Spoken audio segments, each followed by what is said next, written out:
Hey everyone, it's Jack from WhatCulture.com and I'm back again with another edition of Ups and Downs for this week's SmackDown Live. Now, last week, a lot of you had very positive opinions about Peter Austin, my prospective GM, so by popular demand, if you stick around, maybe he'll, come back towards the end of the video. I'm sure we'll all really look forward to that. So without any further ado, let's up the downs.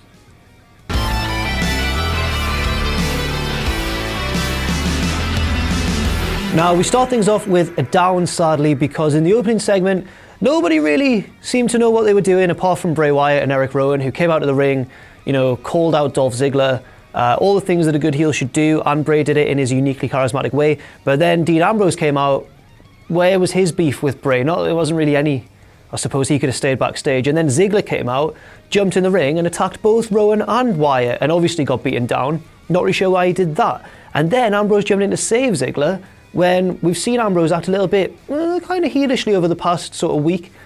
And he didn't really need to jump in and save him. You'd think that he'd want his opponent at SummerSlam to be a little bit weakened and a little bit shaken. So neither Ziggler nor Ambrose really knew what they were doing in that segment. That's a down for me. However, I am going to give the segment an up as well for the booking because it made Ziggler and Wyatt look strong, and you don't want SmackDown to get too top heavy. Obviously, Ambrose is by far the biggest star on SmackDown apart from Lesnar and Orton, but they're very much doing their own thing.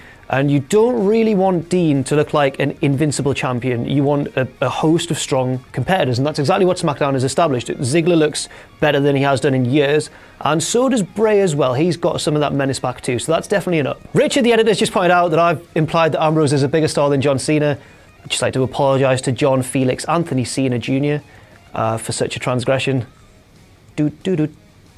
Now we get on to another down, and I've named this point hashtag Tag Team Revolution because remember last year when the Divas Revolution came in and they just seemed to throw all the women in the ring and go, bleh, you're in that team, you're in this team, whatever.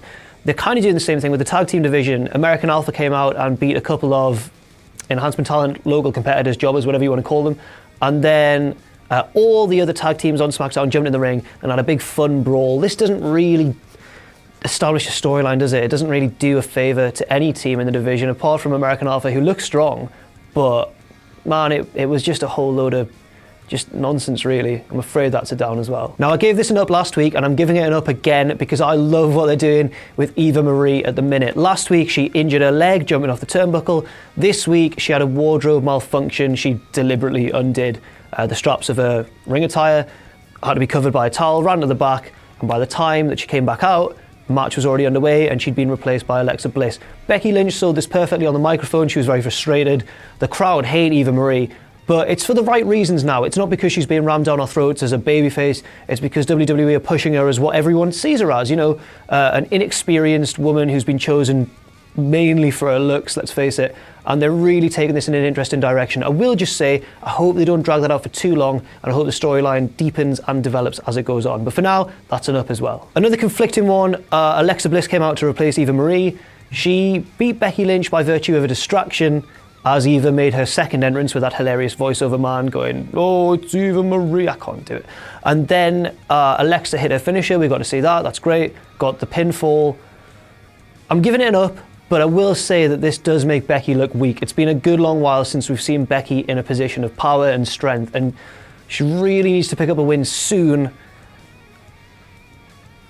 I just get distracted whenever I think of Becky Lynch because she's really pretty. Next up we had Randy Orton v Alberto Del Rio, and you'd imagine that Orton would have a dominant victory, maybe a slightly competitive match, but a clean dominant victory over Del Rio as he marches on towards the marquee match of SummerSlam against Brock Lesnar. No, that's not what happened. Del Rio hit him with a chair, got DQ'd, and then Randy hit the RKO out of nowhere while he stood right in front of him, but out of nowhere. And as we all know, it only takes one RKO to put anyone away, and I can't wait for Brock Lesnar to prove that wrong when he kicks out of it at SummerSlam, and we're all meant to act surprised. Anyway, this match was quite disappointing. Randy should really be made to look stronger.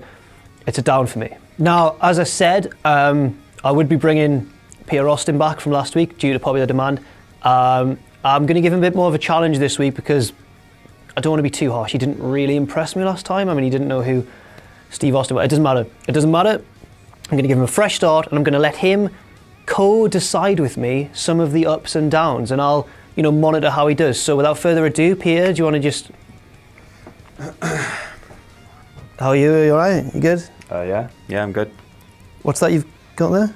Nothing, doesn't matter. Now, Peter, I'm going to start you off with one of the... You've got to decide whether it's an up or a down, and then I'll correct you or agree with you. Okay. Just to test your wrestling credentials from last week. So first of all, The Miz is the current Intercontinental Champion. He's arguably the second biggest champion in the company at the moment. He's a sort of a conniving, cowardly bad guy. He was outwitted this... I know all this. You don't need to... It's just for the... just for the... Right, okay. Viewers.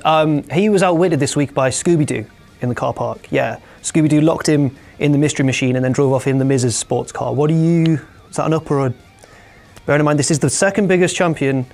Is this a wind-up? Sorry? Scooby-Doo? Yeah. They're promoting they do this all the time, they advertise... That's an up. Next up, I'll just do this one. I'll just decide this one first, and then you pay attention. Yeah, you'll do this one first. You've got Rhino v Heath Slater, who's going to win the contract for SmackDown. You've got Rhino returning, the old veteran. You've got Heath, the sort of loser, lovable loser in a way. Yeah. Rhino won the match. I'm going to give that an up. I enjoyed the little storyline. Sorry, carry on.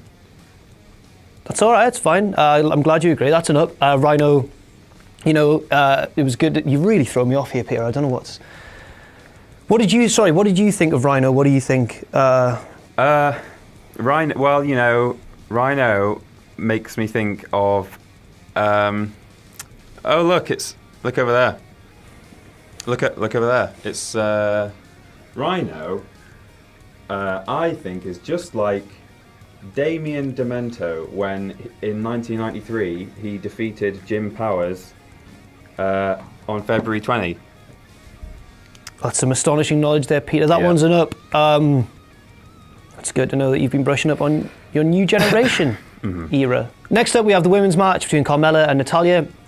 It pains me to do this because I like Carmella and Natalya, but I'm going to give this one a down. It wasn't the strongest match. It also makes Becky Lynch look a bit weak by association. Carmella just waltzes in, beats Natalya, but of course Becky, who's in most people's eyes the top dog of the SmackDown Women's division, she lost to Carmella. No, sorry, she lost to Natalya last month. So I made a mistake there. It's all right. She lost to Natalya last month, and that makes her look weak because Carmella can just walk in and pick up the win straight away. But Carmella, she can bounce back from a less than impressive performance. She's a really charismatic girl. We all know her catchphrase, don't we? Wubba lubba dub dub. What was that? Wubba lubba dub dub. Where have you plucked that from, Peter Austin? Carmella's catchphrase. It's fine. Just keep going. It's fine, apparently. It's fine. Let's just keep going, yeah? Final one, we get to the main event. I'm giving this an up. I'm at the end of my tether here, to be honest, mate. It's not your fault. It's not your fault. Ambrose and Ziggler, tag partners, can't really get on. They pick up the win in the end. Ambrose turns around, blasts Ziggler with the dirty deeds. I'm just rattling through this, to be honest. That's good. It shows a bit more of a heelish side. He's the champion. He wants to keep hold of the belt more. Add so many more layers to the match at SummerSlam. Right, we're done. That's enough for the last one. It's a draw. Right, Pierre? Yep. Who's your favourite wrestler of all time? Oh, well, now that's a question.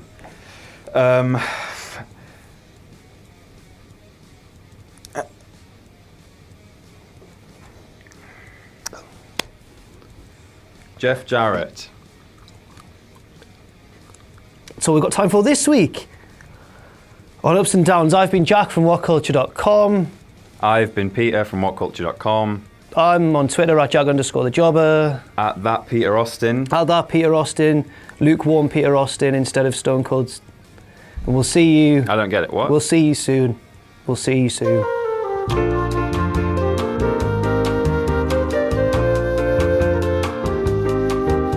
Were you one of the unlucky few who couldn't get tickets for July's WCPW tapings? Well, make sure you pick up tickets for August as they're already extremely limited. On August 24th, we'll be presenting a special live pay-per-view quality show, WCPW Stacked, featuring Moose versus Joe Coffey, the debut of the Women's Championship, Will Ospreay versus Marty Scurll. The WCPW Championship will be on the line. There'll be Joe Hendry, Joseph Connors, Big Damo, El Ligero, Primate, Grado, Drew Galloway, EC3, and GM'd by Eric B. Bischoff. Not just that, but on the 25th, we'll also be holding loaded tapings featuring the Kurt Angle Invitational, a pinfall and submission elimination rumble to decide who gets to face the Olympic hero in October. Grab your tickets for August at wc.pw while you still can. The 2 days are looking absolutely stacked.